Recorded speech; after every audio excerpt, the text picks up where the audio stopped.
Okay, so yeah, this will be quick because we've described the essence of this already. Here's the website. Um, and you can navigate easily if you go to prima.ipac.caltech.edu, bookmark that, and then all of our stuff is easily navigable from that main site. Okay, so the first step is to pick the instrument, of course, and and you'll see that if you pick FireEye, you'll get this little very short blurb, which if by the way, if you see things in here that could be clarified or improved, please let us know, and we will improve and clarify aspects that are not clear. It's not always easy for us to know what is obvious and what is not. So please reach out if you see something that doesn't make sense. For FireEye, you're given the choice of the three modes that I described: low resolution pointed, low resolution mapping, or the high resolution mode, which is mainly for point sources. Although again, as Ariel said, there is some spatial multiplexing associated with this mode, but we don't have an ETC for that yet. If you think you want one, we can work on it. For Primager, you go right into the calculation, which is basically just connecting the amount of time to reach a given depth over a given area. So you enter the area that you want and the depth, and you enter the wavelength here. If you're interested in the hyperspectral, the short wavelength capability, or you select one of the four bands for the polarimetry. And with those three inputs, you get a time. Now, for both of these, of course, the instrument provides much more than that single thing that you've queried it for, right? So keep that in mind. So pick whatever is the hardest thing you want to get out of your measurement and use that for your ETC, and then you'll get the other aspects as well. Okay, yeah, so for FireEye, you pick the mode, as I said, and you enter the flux, and that's all you need for low res. And you can see here you enter in scientific notation, and then you push calculate, and you get the time. Now, yes, for the cases where for very short, for very bright sources, I suggested an integration time limit of 5 minutes on the low end, just for the kind of minimum operational time to make a measurement with FireS. And so that will account for some overheads. So yeah, someone asked about this. So this is included for FireS for the pointed mode, not for the others. If you're interested in spectroscopy of bright sources, you should be targeting the high res mode because there's much more information there, and if you have plenty of time, you might as well use it. For the low resolution mapping, you enter three things: wavelength. This is analogous to what you're doing for Primager now. Wavelength, area, and depth that you want.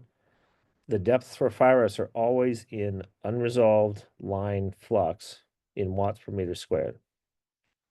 Okay, so that's the flux in a narrow line that's narrow with respect to any of the resolving powers the instrument provides. And the ETC will connect those three numbers and give you a time. Now for the high resolution mode, as I said, you have to enter the source flux density because we expect that this will be used for relatively bright sources. So please make an estimate of the flux density in Janskys for your source at the wavelength you're interested in, and then of course the line that you're trying to detect on top of that continuum, the flux that you're trying to detect goes in that's what you're trying to measure. That's the minimum detectable line flux. And of course the wavelength, hit calculate, and you'll get a result. Let's see here. Now here again, I think, let's see. There is I put a minimum time on this as well. So there's a 6-minute minimum for the FireS high res as well. So for very bright sources, we do have some overheads built in to the FireS pointed measurements, which I think is a reasonable thing to use, right, for very bright sources. Okay, for Primager, as I said, you're just selecting the wavelength, the area, and the depth that you want. Now here, the depth is nu f nu, right? So that's not the same as an unresolved line like for Forest. This is the flux density times frequency. So Jansky's times the frequency gives you nu F nu, and that has units of watts per meter squared. Okay, so it's kind of two different same units, but two different quantities that we're talking about for Virus and Primager.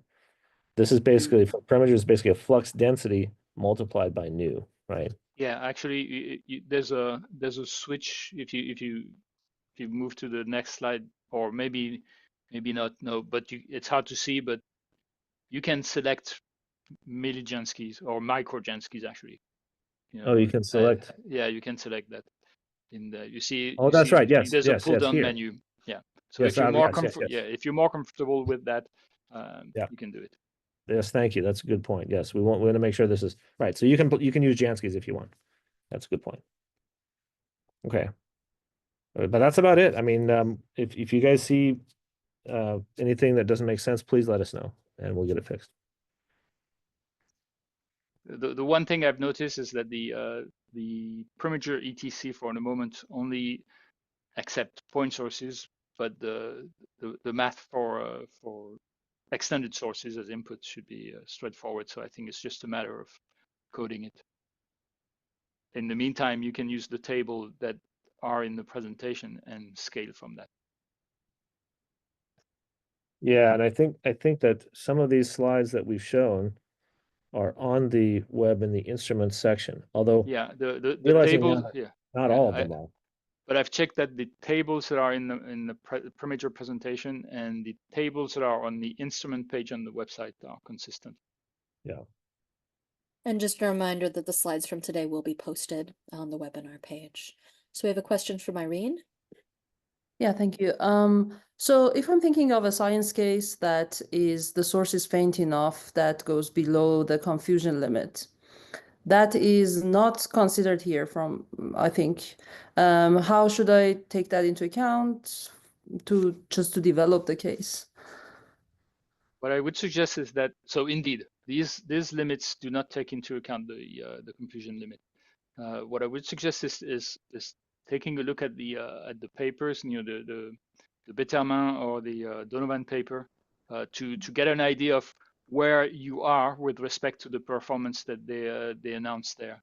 Okay. That should give you because typically these are the strategies that we are developing, and so if you're way below what they achieved, then there's a risk that we would have to be inventive to understand how to beat that.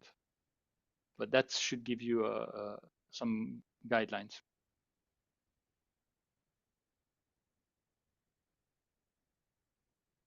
Can I just add to that answer? Yeah, so that's a great question, Irene. And I think Mark's suggestion of looking at the Betterman and Donnellan papers is good because we've done some preliminary analysis. I don't think that's necessarily the final and best and like complete limit. So, if you have other ideas or thoughts for ways to kind of push beyond and detect, depending on what types of objects you're looking for, I think, you should certainly discuss those in your case. And feel free to reach out to myself or others that are kind of working on this within PRIMA, because we'd be happy to discuss with you as well. Okay, thank you. Thanks. Nick, go ahead. Yeah, for the ETC, I guess I'd be interested in, for the FIRES instrument, how to estimate the sensitivity when I'm not looking at an unresolved line. Like, for instance, I'm interested in broader features like from ices or solid state minerals, silicates. Yeah. I guess it's really interesting or really useful to have like a Millijansky type sensitivity option for the FIRES case as well. Yes. So we can do that. So what that would require is a desired sensitivity in millijanskys, but then a bandwidth over which you want to make that measurement, right? So would you want to smooth to R of 20 and then ask what the flux in an R of 20 bin is in millijanskys? We could build that. That's a good suggestion. All right, thank you. Or R of 30 or R of 50, right? So, okay, I'll take an action.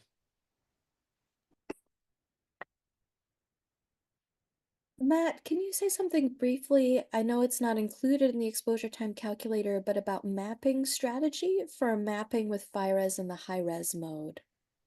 Yes. Well, so in the high res, yeah, should I share? You're I welcome. mean, yeah, let me pull that up because it's always easier to talk if you have something.